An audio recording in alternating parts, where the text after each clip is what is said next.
أنفسنا وإن لم تغفر لنا وترحمنا لنكونن من الخاسرين।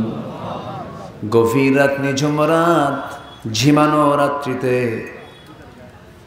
চাঁদের মতো হাজারো মুসলমান নরনারী নিয়ে তোমার কালামের দু তিনটা আয়াতকে সামনে রেখে কাঙ্গাল ফিগারির মতো দুটো হাত পেতেছি। আল্লাহ, গুনার দিকে নজর দিও না, বান্দা মনে করে তামাম জিন্দেগীর সমস্ত গুনাহগুলোকে তুমি আল্লাহ মাফ করে দাও।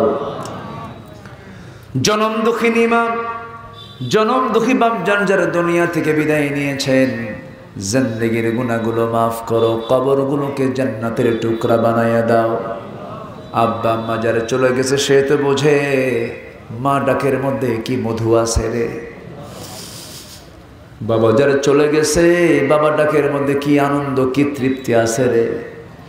মা বলে ডাকতে পারে না, বাবা বলে ডাকতে পারে না, এমন সন্তান আমার সঙ্গে হাত তুলতে পারেন। সে আব্বা আম্মা যারা চলে গেল রে, জিন্দেগীর গুনাহগুলো মাফ করে দাও, কবরগুলোকে জান্নাতের টুকরা বানায়া দাও। সবাই চক্ষু বন্ধ করুন, হাত একটু উঁচু করি, আল্লাহর শেখানো দোয়া পড়ে আওয়াজ দিয়ে দিয়ে আমার সঙ্গে ঠোঁট মিলায় মিলায় সবাই বলুন, রব্বির হামহুমা কামা রব্বায়ানি সগীরা, রব্বির হামহুমা কামা রব্বায়ানি সগীরা, রব্বির হামহুমা কামা রব্বায়ানি সগীরা। ও আল্লাহ, এমন ভাই আমার সঙ্গে হাত তুলতে পারেন নিজের হাতে নিজের মাকে দাফন করেছেন, নিজের বাবাকে নিজের পিঠে বহন করে কবরে শোয়া দিয়েছেন। সে আব্বা আম্মা যারা চলে গেল রে, জিন্দেগীর গুনাহগুলো মাফ করো, কবরগুলোকে জান্নাতের বাগিচা বানায়া দাও। বিশেষ করে মাহফিলটার আয়োজন করলেন যারা, কষ্ট করে আসলেন যারা, বিনিময়ে কিয়ামতের কঠিন ময়দান যেদিন কেউ কাউকে চিনবে না, মা সন্তানকে পর্যন্ত স্বীকার করে বসবে, যেদিন মানুষ কাঁদতে কাঁদতে চোখের পানিগুলো ফুরে যাবে, চোখ থেকে রক্ত বের হওয়া শুরু হয়ে যাবে, সেই কঠিন মুসিবতের দিনে মাহফিল সবার জন্য নাজাতের মাধ্যম বানায় দিও আল্লাহ।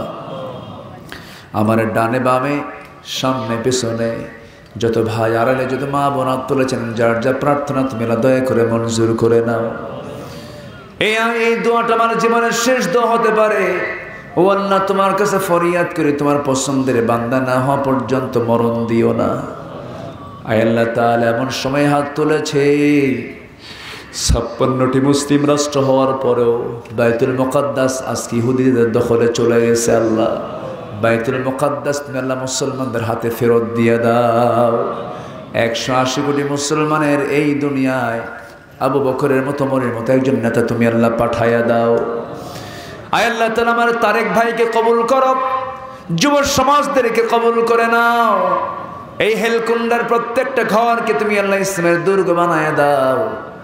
যারা জুলুমকে উৎখাত করতে গিয়ে যারা শাহাদত বরণ করলো আল্লাহ, দুনিয়া থেকে যারা জীবনটা দিয়ে চলে গেল আল্লাহ, আল্লাহ তুমি তাদের এই প্রতিদানকে তুমি আল্লাহ মেহেরবানি করেও ডান হাতে তাদেরকে এই পুরস্কারটা দিয়ে দাও। আয় আল্লাহ তাআলা, যারা পঙ্গুত্ব বরণ করেছে তাদেরকে সবরে জামিন ধরার তৌফিক তুমি আল্লাহ দিয়ে দাও। তাদের অভিভাবকের দায়িত্ব আল্লাহ তুমি গ্রহণ করো। আল্লাহ, তুমি তাদেরকে হেফাজত করো। আয় আল্লাহ তাআলা,